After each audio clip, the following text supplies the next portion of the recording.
Mujaddid Media.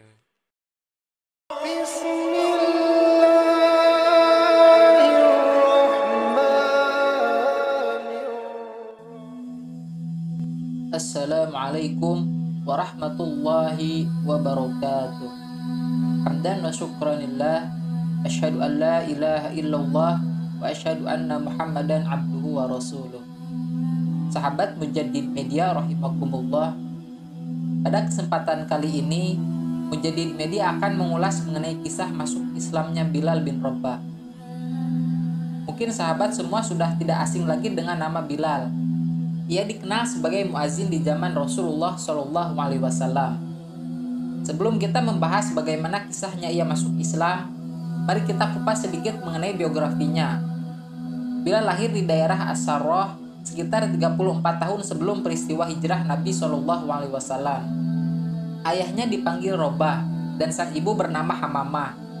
Ibunya ini adalah seorang budak wanita berkulit hitam dari daerah Habasyah yang tinggal di wilayah Makkah. Oleh karena itu Bilal kerap disebut Ibnu Sauda, putranya budak hitam. Sejak di dalam kandungan, Bilal mewarisi status sebagai hamba sahaya. Ketika ia tumbuh besar, Bilal dimiliki oleh keluarga Bani Abizar. Adapun setelah ayahnya wafat, Bilal diwasiatkan kepada Umayyah bin Khalaf, seorang tokoh Quraisy. Berikut kisah menarik mengenai Bilal bin Rabah ketika ia memeluk Islam. Pada awalnya ia sering mendengar perbincangan tentang Nabi Muhammad SAW. Bilal sering menguping pembicaraan mengenai Rasulullah lewat tuannya ketika Umayyah bersama para kawannya sedang berkumpul. Mereka sering mengutarakan kebencian, perkataan buruk, tuduhan, hingga kemarahan mengenai Nabi SAW. Di sisi lain, ia juga mendengar pengakuan mereka akan kejujuran, amanah, serta kemuliaan yang dimiliki Rasulullah SAW. Sahabat Mujaddid Media rahimakumullah, dari situlah Bilal mengetahui tentang sifat-sifat terpuji yang dimiliki oleh Nabi Muhammad SAW, seperti akhlaknya, keberaniannya, dan kecerdasannya. Bilal mengetahui alasan mereka menentang dakwah Nabi Muhammad SAW, di mana mereka setia akan agama nenek moyangnya. Ia khawatir akan mengancam kaum Quraisy, serta rasa dengki merasa lantaran putusan terakhir Allah Subhanahu wa Ta'ala muncul dari Bani Hashim, bukan dari kalangan mereka. Pada suatu hari, Bilal menemukan cahaya kebenaran di dalam jiwanya. Kemudian ia segera mendatangi Nabi Muhammad SAW dan berserah diri. Bilal bin Rabah termasuk ke dalam sahabat as-sabiqunal awalun, yaitu orang yang pertama memeluk agama Islam. Tak lama kemudian, berita masuk Islamnya Bilal meluas hingga terdengar di telinga tuannya, Umayyah bin Khalaf. Mengetahui budaknya memeluk Islam menjadi tamparan keras dan aib yang bisa menjatuhkan kehormatan suku mereka. Dengan keangkuhannya itu, Umayyah berkata, "Meski begitu tidaklah masalah, karena matahari yang terbit hari ini tidak akan tenggelam, kecuali bersama tenggelamnya Islam dari budak yang durhaka ini." Suatu ketika Bilal dibawa kemudian digeletakkan di atas bara api, agar ia mau meninggalkan kepercayaan agamanya itu. Tetapi ia menolak dan lebih memilih Islam beserta Rasulullah SAW. Suku Quraisy juga pernah menghantarkan Bilal bin Rabah ke padang pasir yang ketika itu sangat amat panas. Mereka melemparkan Bilal ke atas pasir dalam kondisi tak berpakaian. Setelahnya, mereka juga menyiapkan batu besar selayaknya bara api untuk menindihkannya ke badan Bilal. Penganiayaan bengis ini dilakukan setiap hari, hingga beberapa dari mereka merasa terenyuh akan penderitaan Bilal itu. Mereka menyatakan akan membiarkan Bilal bila ia mau memuji nama Tuhan dan berhala mereka. Namun, Bilal tetap berpegang teguh kepada imannya.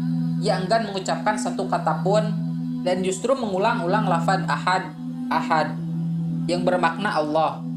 Mereka memaki Bilal dan sambil mengajarkan, sebutlah nama Lata dan Uzza.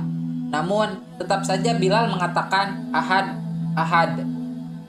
Mereka tetap saja terus memaksa Bilal, katakanlah sesuai yang kami ucapkan. Dengan kesungguhannya ia menjawab, lidahku tidak bisa mengucapkan itu. Mendengar Bilal yang seperti itu, mereka mengikat lehernya dan menyeretnya melewati perbukitan.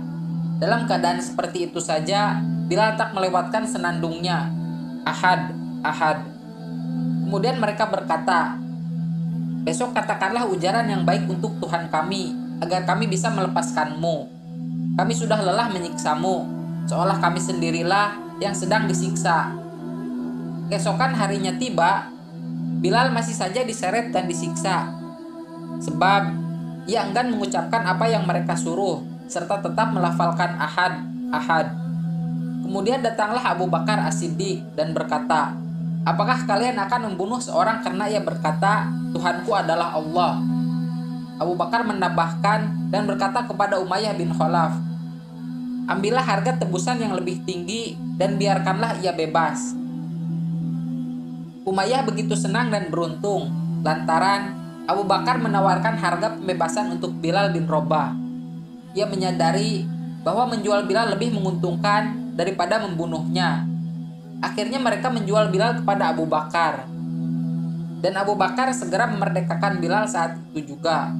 Karena inilah Umar bin Khattab selalu berkata, Abu Bakar adalah junjungan kita yang telah memerdekakan tuan kita. Yang dimaksud tuan oleh Umar di sini adalah Bilal bin Rabah. Tentu bukan tanpa sebab, melainkan Bilal adalah seorang yang terhormat, agung, yang tetap mempertahankan imannya meski ditimpa penderitaan. Kisah Bilal ini bisa kita ambil hikmahnya, di mana rasa keyakinan terhadap Allah Subhanahu wa Ta'ala tidak bisa dijual dengan apapun, meskipun banyak penderitaan yang dialami. Mudah-mudahan dari kisah ini menambah wawasan terhadap kita dan meningkatkan keimanan kita kepada Allah Subhanahu wa Ta'ala. Apalagi di masa sekarang yang penuh dengan fitnah dan tipu daya. Mudah-mudahan bermanfaat. Wassalamualaikum warahmatullahi wabarakatuh.